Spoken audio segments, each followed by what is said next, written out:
This guide will help you enable low performance settings in Red Dead Redemption 2 to improve gameplay on less powerful systems. Follow these steps to optimize your gaming experience. Step 1. Access the game's settings. Launch Red Dead Redemption 2 and navigate to the main menu. From there, select Settings to access the game's configuration options.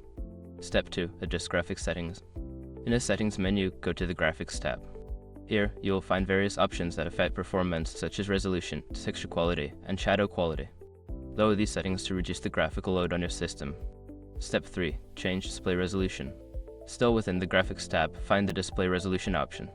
Set it to a lower resolution than your native screen resolution. This will help improve frame rates and overall performance.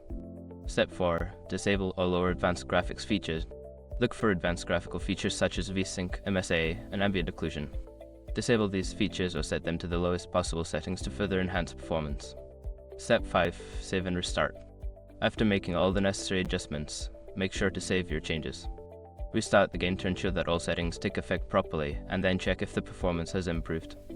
By following these steps, you should be able to enjoy a smoother gaming experience in Red Dead Redemption 2 even on lower end systems. Happy gaming!